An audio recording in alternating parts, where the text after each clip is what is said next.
Bonjour tout le monde et bienvenue à cette sixième édition de la DACConf. Aujourd'hui, on vous présente le premier comptoir en collaboration avec la DACConf qui aura lieu le 31 janvier.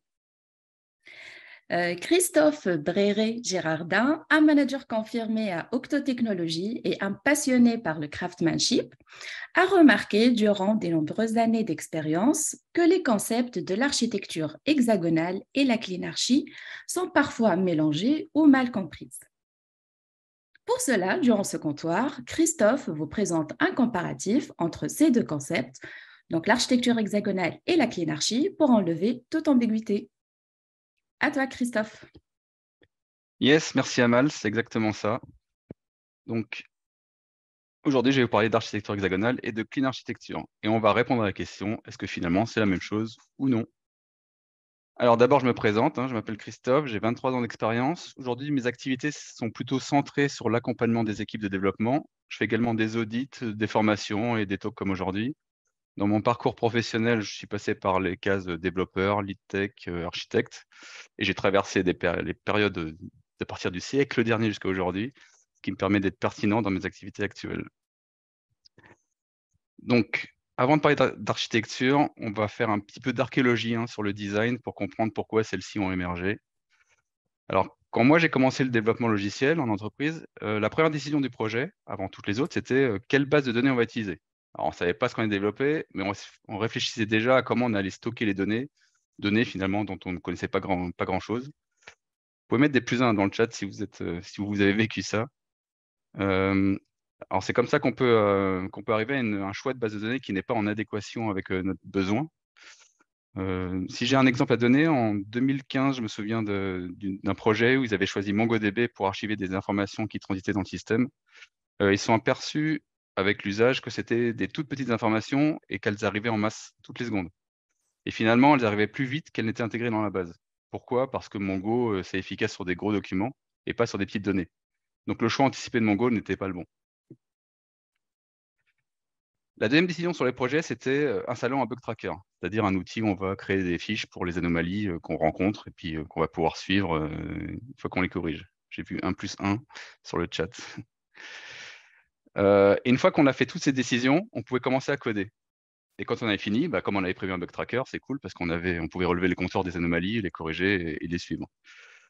Comme on n'a pas prévu de réelle phase de conception logicielle, autre que choisir la base de données, les temps de développement prenaient du temps, il fallait corriger les anomalies, il fallait revoir l'archi, ça déclenchait des mécontentements, de l'argent dépensé inutilement, etc. Et pourquoi tous ces problèmes? Parce qu'en général, le code, c'est un véritable plat de spaghetti. Donc, plat spaghetti, en anglais, on dit tas de boue. C'est du code sans structure. On avait une illusion de vitesse, parce qu'on démarrait très vite. On n'avait pas trop à réfléchir avant, donc on démarrait très vite. On ajoutait les premières fonctionnalités rapidement. Et plus on avançait, moins on livrait des fonctionnalités. Pourquoi? Parce qu'elles étaient de plus en plus complexes à implémenter au sein de l'existant qu'on venait juste de créer. Donc les nouveaux développeurs qui arrivaient sur le projet, en plus, ils étaient perdus. Il fallait plusieurs semaines, voire mois, pour être un peu autonome. Mais quand je dis autonomie, c'est une autonomie relative parce que c'est la galère à maintenir, à faire évoluer. Il y a trop de choses imbriquées fortement, etc. Alors, quand je dis que ça se passait autour des années 2000, j'en ai déjà croisé il n'y a pas si longtemps. Et pareil, vous pouvez mettre des +1 si vous aussi vous avez croisé il n'y a pas si longtemps, parce que ça existe encore. Ça, c'est une architecture spaghetti dans la vraie vie. Donc, dans notre quotidien, ça donne ça avec une image d'un réseau électrique. Là, si je vous dis Madame Michu a des problèmes électriques, je vous souhaite bon courage pour retrouver la panne, ou alors si elle vient d'emménager, pour la raccorder au réseau, bon courage. C'est la même chose dans le design applicatif spaghetti avec les développeurs. J'ai envie de leur dire bon courage. Et je vois un +1000 dans le chat.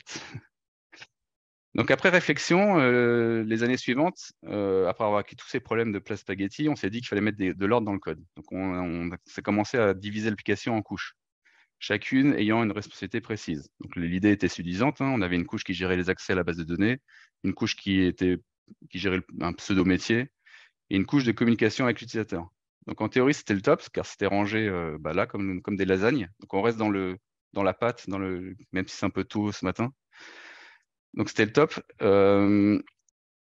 C'était différent des plats de spaghetti, mais dans les faits, on avait plutôt ça. C'est-à-dire des lasagnes qui bavaient un peu. Pourquoi ça bavait un peu? Parce qu'on avait une modélisation métier qui était calquée sur les tables de la base de données. On commençait toujours par créer la table avant. Et donc, on avait un objet, une table, et ces objets, ils avaient des propriétés qui correspondaient aux colonnes de la table.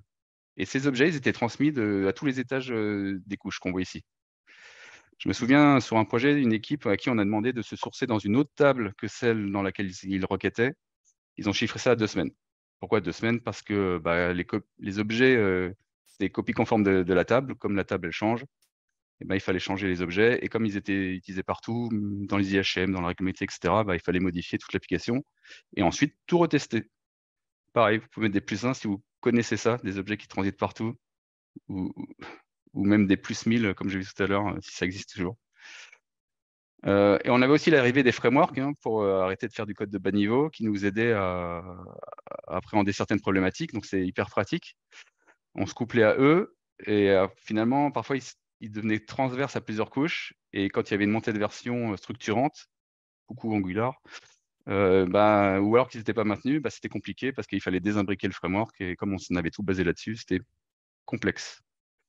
Et dans la structuration du code, qu'est-ce qu'on voyait? On voyait un découpage technique, donc un dossier par couche en gros, et on avait toute l'application dedans. Si on gérait de la réservation de chambres d'hôtel, par exemple, ou de l'administration de ces chambres d'hôtel, ou de la compta, eh ben, on avait tous ces domaines découpés regroupés dans ces dossiers, parce que c'était un découpage par couche. Donc on passait notre temps à scroller dans l'arborescence. Si on transpose l'archi en couche dans le quotidien, ça donne ça. On a une rivière qui est censée être dans un lieu dédié, une route ailleurs, et puis parfois ça déborde un peu, voire comme ici, beaucoup. Et alors on s'est dit que pour appréhender un gros problème, il fallait plutôt le découper en petits problèmes moins complexes, ce qui n'est pas idiot, hein, c'est logique. Et c'est là que les microservices sont nés. Donc c'est une bonne idée au départ, sauf que si on ne sait pas designer en amont, qu'est-ce qu'on obtient avec les microservices? Eh ben, on obtient des petites lasagnes ou des petites plats spaghettis, ou des petites lasagnes, des petites spaghettis. Et en plus, c'est éparpillé partout. Donc, est-ce qu'on a vraiment gagné quelque chose? Alors, les microservices, c'est très utile, hein, mais à condition, un, d'en avoir vraiment besoin, deux, de maîtriser tous les aspects techniques qu'il y a derrière, hein, parce qu'il faut un annuaire de service, il faut agréger les logs qui sont un peu partout, il faut des circuits de breaker pour les services qui ne répondent plus, etc.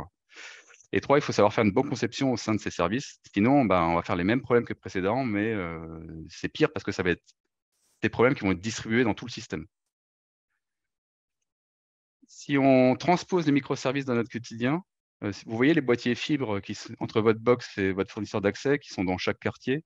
Donc c'est cool, on n'a pas un boîtier dans toute la ville ou dans tout le pays. Donc on a une décentralisation, c'est top. Et si on en ouvre certains, on obtient ça. Moi, j'avais le cas dans mon ancien logement, j'avais ça comme boîtier. Donc c'est un peu l'horreur. Et puis on peut dire aussi, ça représente un peu aussi les interactions entre certains microservices. On a tout découpé, puis la communication entre tous les services, c'est un véritable sac de nœuds. Tout le monde appelle tout le monde, on a du mal à comprendre la cinématique des appels. Donc voilà ce que ça représenterait dans la vie réelle. Plus 1, ok. Alors il faut bien comprendre qu'un périmètre applicatif se base sur une architecture logicielle. C'est le terrain de jeu des développeurs. Et ce terrain, il évolue, il doit être maintenu et il doit évoluer à moindre coût. Donc il doit être réfléchi pour ne pas appeler tout ce dont je viens de présenter jusqu'à présent. C'est quelque chose de central et notamment quelque chose qui ne doit pas souffrir lors des changements ou souffrir lors d'évolutions technologiques. Dans une application, la valeur, c'est quoi finalement? C'est pas la technologie, c'est le métier. Pourquoi le métier, c'est la valeur? Parce que c'est la raison d'être d'une application. C'est ça qui vous fait gagner de l'argent ou qui sauve des vies si jamais vous travaillez dans le médical ou chez les pompiers. C'est ce qui est différenciant par rapport aux autres entreprises qui font le même secteur d'activité. Et c'est ce qui est pérenne, c'est ce qui est durable. On a un monde qui évolue, un monde technologique qui évolue beaucoup. Donc, le métier, en général, il évolue pas trop, sauf si le métier change. Alors, les technologies avancent, mais les pratiques aussi. On ne conçoit plus de logiciels comme en l'an 2000. L'an 2000, c'est à gauche, avec les plats spaghetti. Donc, les bonnes pratiques qui ont été adoptées après, avec le modèle en couche que j'ai présenté pour compenser ces spaghettis, ils ont parfois montré leurs limites. Hein. Et côté design, depuis 2015, on va dire, là je parle de démocratisation, est arrivé l'archi hexagonale et la clean architecture, et autres pratiques, hein, on pense maintenant produit puis projet, en agilité puis cycle en V, etc. Alors certaines pratiques ont été créées il y a longtemps, mais leur adoption et démocratisation peuvent avoir pris du temps, hein. DDD, le livre bleu, là, il date de 2003. L'Archi-Hexa, c'est arrivé en 2005. La CleanArchi en 2012, le livre, il est sorti en 2017. Mais ils ont été massivement utilisés plutôt à partir de 2015-2017. Et donc, c'est ces deux dernières qu'on va détailler, l'Archi-Hexa et la CleanArchi. Donc, on va commencer par l'architecture hexagonale. Donc, quel est le but d'un hexagone? C'est protéger la valeur. J'en ai parlé tout à l'heure, hein. La valeur, c'est globalement le métier. Ça peut aller plus loin que ça, mais en tout cas, là, on va se focaliser sur le métier. Alors, elle a été imaginée par Alistair Cockburn en 2005, j'ai dit. Et pourquoi un hexagone? Parce que c'est une figure géométrique pratique qui permet d'avoir suffisamment de côtés pour placer des éléments. Je parlerai de ces éléments juste après. En fait, c'est juste une représentation de l'esprit, hein. On ne dessine pas des hexagones dans le code. Ça aurait pu être un triangle ou un octogone, ce serait pareil, sauf que bon, un octogone, c'est peut-être un peu violent, référence au MMA. Et puis d'ailleurs, on n'en a rien inventé parce que les hexagones, ils existent dans la nature. Par exemple, dans les ruches, on a des abeilles qui créent toujours leur alvéole en hexagone. Alors, petite précision, ne vous fiez pas aux présentateurs météo qui vous disent qu'il va pleuvoir aux quatre coins de l'hexagone. Ils sont peut-être forts en météo, mais pas en maths. Un hexagone, il en a 6, des coins. Petit aparté. Donc, si on isole le métier, c'est pour le pérenniser. Donc, il faut éviter d'y intégrer de la technologie. Si on mélange tout, on se retrouve avec le plat spaghetti tout à l'heure, des technos qui glissent en plusieurs couches, etc. Après, il peut y avoir quelques exceptions. On peut faire entrer une librairie, mais ça doit rester exceptionnel et pas la règle. Donc, il faut que ce soit des éléments qui vous aident et de vous connaissez la balance bénéfice-risque en cas de modification, en cas de montée de version, en cas de disparition, etc. Alors, c'est quoi un hexagone? Qu'est-ce qu'on met dedans? Alors, au milieu, c'est votre métier. C'est ce que c'est dans le carré, dans le rectangle application. C'est ce qui a de la valeur. Alors, même si c'est pas hyper heureux comme nommage application, c'est le nommage d'Alistair Cockburn. Alors, comment on communique avec ce métier? Eh ben, on va placer à gauche un port en vert, là. C'est le port, c'est ce que j'offre comme fonctionnalité métier dans mon système. Donc, par exemple, réservation d'une chambre d'hôtel ou quelles sont les chambres d'hôtel libres la semaine prochaine. Voilà, c'est ce que j'offre à l'extérieur. Et le port de droite, c'est ce que l'hexagone doit définir pour fonctionner. Par exemple, j'ai vraiment besoin de connaître les chambres d'hôtel libres dans mon système, donc je vais aller les récupérer dans un système de stockage ou autre. J'ai besoin d'ajouter une réservation au système. Alors, comment je fais ça dans une base de données, dans un fichier? En fait, on ne veut pas le savoir côté hexagonal. On se focalise vraiment sur le métier. On ne veut pas savoir quelle technologie il y a derrière. Si je veux savoir comment réserver une chambre demain, si on s'y prend au dernier moment, si on veut le dernier étage, si on est 12 pour une chambre, ça, c'est des problématiques métiers. Donc ça c'est vraiment dans l'hexagone. Mais le stockage lui-même, etc., ça ne fait pas partie du métier. Et les adapteurs, c'est quoi? C'est le monde extérieur. Alors, extérieur au métier, hein, pas monde extérieur à l'application. Donc, c'est là où on va mettre la technologie. Donc, l'adapteur de gauche, c'est ce qui utilise les fonctionnalités métiers. Par exemple, un contrôleur REST, qu'on appelle via du HTTP, via un front, par exemple. Et l'adapteur de droite, c'est ce qui se conforme au contrat du port de droite. Quand on veut ajouter une réservation au système, eh ben, je vais faire, par exemple, un insert dans une base de données ou faire un appel à un web service ou autre chose, ou un stockage de fichiers. On appelle aussi cette architecture port et adapteur parce qu'il y a des ports et des adapteurs, tout simplement. Donc, dans la vie de tous les jours, on connaît tous la prise électrique. Et ben, le port, c'est la prise. Elle délivre du 220 volts, elle a deux trous et une masse, mais elle ne sait pas qui se branche à elle. On peut brancher un sèche-cheveux, un fer à repasser, la batterie de mon ordinateur portable, peu importe. Tout ça, ce sont des adapteurs qui se branchent au port. Et le port n'a pas conscience de qui se branche à lui.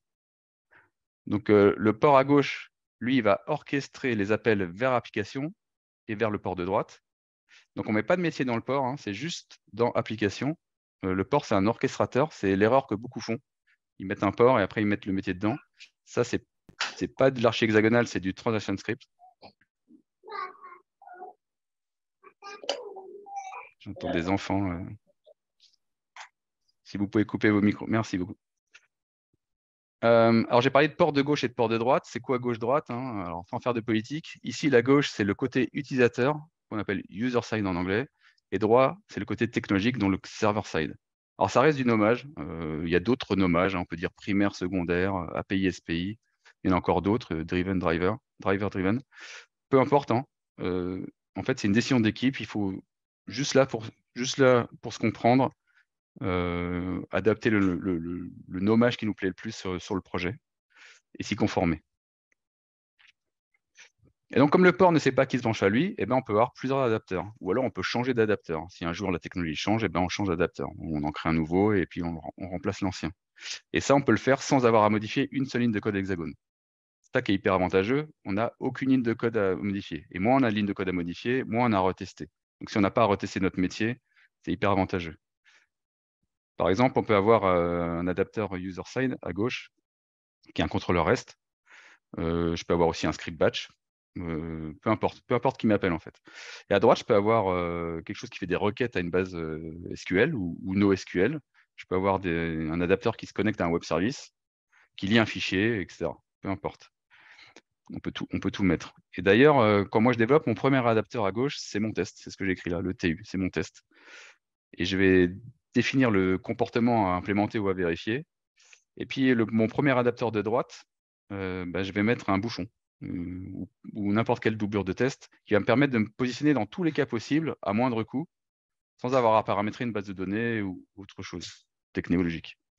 Donc, on voit bien que là, c'est interchangeable. C'est ça qui rend votre architecture logicielle vraiment évolutive. On pourrait même ne pas encore avoir choisi la base de données. Pensez à mon histoire de MongoDB.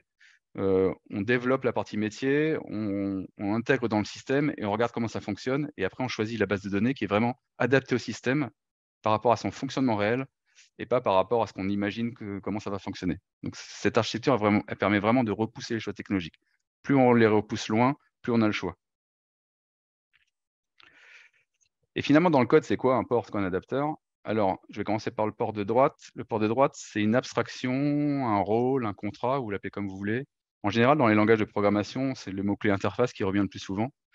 Donc, le port de droite, c'est une interface. Et l'adapteur de droite, c'est une classe qui va implémenter cette interface, si vous travaillez dans un langage avec des classes. Mais comme le port de droite, il ne connaît pas l'adapteur, comment on fait ça pour avoir un adapteur qui est utilisé, enfin tel adapteur qui est utilisé, on peut faire de l'injection de dépendance. C'est le principe D de Solid, si vous connaissez l'acronyme. Si vous ne connaissez pas, ça se trouve facilement sur Internet. Côté gauche, c'est moins clair. Alistair, il parle de droite d'injection de dépendance, mais à gauche, il parle jamais d'interface, ni dans son discours, ni dans son code. Le code qu'il présente sur son blog. Donc le port, ça peut être une classe concrète qui est appelée directement par une autre classe qui est l'adapteur concrète. Par contre, il pointe sur des blogs dans le sien qui mettent, eux, une interface. Donc en fait, il ne se positionne pas, mais il n'est pas contre, a priori, puisqu'il référence ce genre de blog. Et pourquoi c'est capital à droite et pas à gauche? Parce qu'à droite, c'est de la technologie, donc c'est ça qu'on va plus interchanger, alors qu'à gauche, on appelle du métier, et le métier, c'est pas aussi interchangeable que la technologie. On ne va pas changer. Si on change de métier, c'est qu'on a changé les choses, vraiment structurant de ce qu'on fait. Et donc le milieu, c'est quoi? C'est vraiment ça le métier. C'est la modélisation avec des structures simples. C'est pas une modélisation qui est calquée sur les tables, hein. Il faut vraiment une modélisation qui représente votre métier, ce qui va vous permettre peut-être le plus facile à développer. Donc vous allez avoir une modélisation. Là, j'ai un hôtel qui est dedans, il y a une chambre et dans les chambres, il y a des prix. Tout ça, ces modèles-là, vous avez les données et les comportements. Les comportements sont vraiment là-dedans, dans ces objets-là, au plus près de la donnée, et pas dans le port, comme j'ai dit au début. Et il n'y a pas plus d'aide que ça. En fait, ça dit comment on isole du métier, mais ça n'explique pas vraiment comment on modélise le métier. Si on veut vraiment modéliser le métier, il faudrait voir du côté DDD, pattern tactique, mais ça, c'est un autre sujet. Ce n'est pas le sujet d'aujourd'hui. Pour la taille des ports, est-ce qu'on doit faire des petits ou un grand? En gros, c'est est-ce qu'on doit faire un fichier avec plein de méthodes dedans, une méthode réserver une chambre, une méthode annuler une réservation, etc. Ou est-ce qu'on doit faire un fichier par fonctionnalité? Un fichier réserver une chambre, un fichier annuler une réservation. Alistair, il dit qu'il n'y a pas de meilleure manière de faire, donc débrouillez-vous, faites comme vous voulez, expérimentez, voyez ce qui vous convient le mieux. Et comment se passe la communication aux frontières de l'Hexagone? Eh bien, pour ne pas avoir la rivière qui déborde, hein, comme les lasagnes, eh ben, la partie intérieure ne part pas à l'extérieur et inversement. Donc, si vous avez un ORM, par exemple Hibernate ou autre, eh ben, vous ne le mettez pas dans l'hexagone. Il est vraiment dans la partie adapteur à droite, dans l'adapteur violet, et vous allez faire des mappings aux frontières pour ne pas échanger les données techniques à l'intérieur et les données métiers à l'extérieur. Donc, on a des DTO en général, c'est des Data Transfer Objects, le rôle, c'est de transiter de couche en couche. Et côté clean architecture, comment ça se passe? Alors, cette fois, on n'a pas une représentation en hexagone, mais on a des cercles concentriques. Donc, ça a été imaginé par Robert Martin en 2012. On l'appelle aussi souvent Uncle Bob. Alors, ces cercles, ils ont chacun une responsabilité. On voit la légende à droite. Au milieu, on a les règles de l'entreprise. Finalement, c'est quoi? C'est le métier. Autour, on a les use cases. Les use cases, c'est ce qui utilise le métier. Et ensuite, on a des contrôleurs qui vont appeler les use cases et des gateways qui vont faire la passerelle vers les données, les éléments technologiques comme la base de données. Et le petit schéma à droite, là, c'est un petit schéma que personne ne comprend ou que tout le monde feint de ne pas voir, et on va parler tout à l'heure. Donc, si on fait un parallèle avec l'archi-hexa, l'hexagone, c'est quoi? Eh ben, c'est le use case et l'entities. Le use case, ce serait le port de gauche, et entities, ce serait la partie application. Et gateway, c'est plutôt l'adapteur de droite. Donc, tout ce qui est une passerelle vers le monde technologique. Et comme c'est pas représenté, pas tourné tout à fait pareil, hein, on avait le user side à gauche, l'archi-hexa, là, il est plutôt vers la droite et en bas. Le flux d'exécution, ça donnerait ça, hein. Le contrôleur qui appelle le use case, ça transite sur l'entity et ça ressort à droite, là, vers les gateways, vers la base de données. Alors, de même que tout à l'heure, hein, si on veut se prévenir des modifications technologiques, eh ben, on ne va pas mettre de technologie dans les deux cercles les plus internes, c'est-à-dire dans use case et entities. Sauf si, comme archi-hexa, si on a une bonne raison pour ça, mais il faut vraiment que ce soit une bonne raison qui soit justifiée. Comment on met en œuvre le use case? Eh ben, j'ai refait le petit schéma en bas à droite que j'ai enrichi. Donc, sans rentrer dans le détail, ce que dit Uncle Bob, c'est qu'il faut toujours une interface à gauche. Toujours. Donc là où la listeur restait floue, hein, sur l'interface à gauche, eh ben là, dans la clean archi, on a une interface à gauche. L'interface, il la nomme use case input port. Le use case lui-même, c'est le use case interactor. Il se conforme à cette interface. Et lui, il communique avec la gateway, donc l'extérieur, via son interface. Et puis, là où on retourne normalement des informations à l'adapteur de gauche, par exemple ma liste de chambres d'hôtel lit pour demain, et ben là, il met aussi une interface qu'il appelle Use Case Output Port. Donc ça, cette interface, il la met en paramètre de sa méthode. Et c'est côté contrôleur qu'on va fournir une implémentation de cette interface. Par exemple, qui pourrait transformer les données en JSON, si le contrôleur il a besoin de retourner du JSON. Donc, on ne retourne rien côté use case, on alimente un présenteur. Le use case, il n'a pas conscience de ce que fait le présenteur, mais il l'appelle. Et pourquoi on fait ça? Parce que le contrôleur, à ce moment-là, il fait que lire les données déjà mises en forme. Là où dans l'archi-hexa, il devait récupérer des données et puis après les formater ou déléguer à quelqu'un qui va les formater. Donc, ça permet aussi de tester tout ça avec un même test, tout ce comportement-là, d'appel, de récupération, de mapping, etc.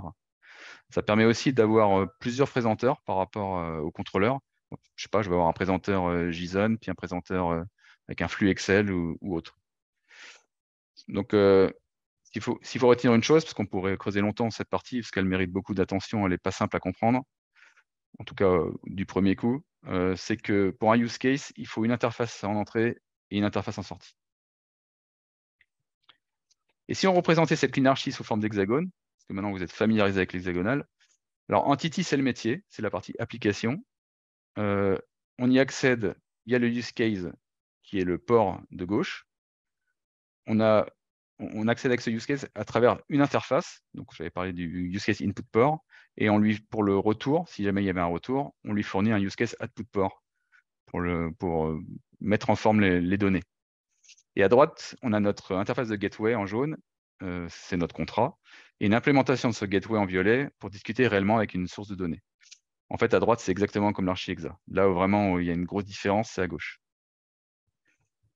Si on rentre un peu dans le concret et qu'on représente tout ça sous forme d'arborescence, le modèle en couche, hein, nos fameuses lasagnes, ça donnerait le schéma de gauche. On découpait par couche technique et dedans, on mettait tout.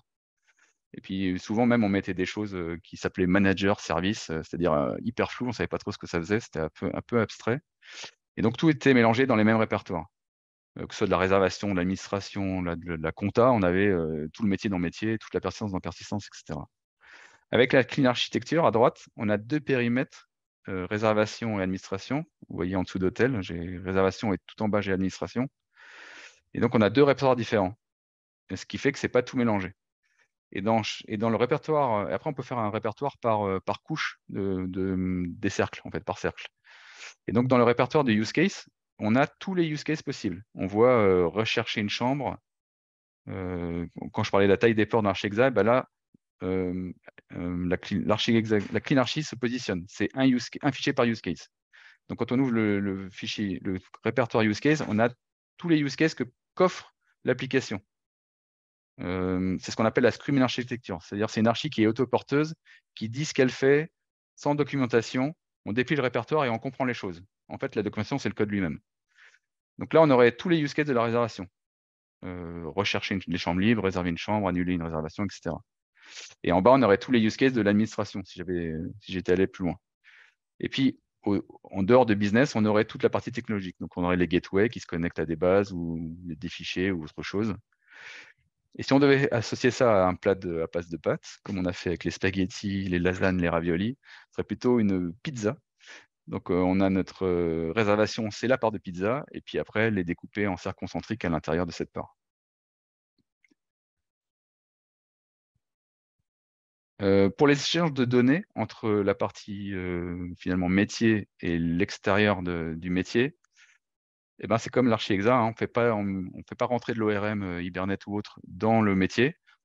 On a notre modélisation entities qui est définie pour répondre au métier, qui ne doit pas être influencée par la base de données ou la technologie.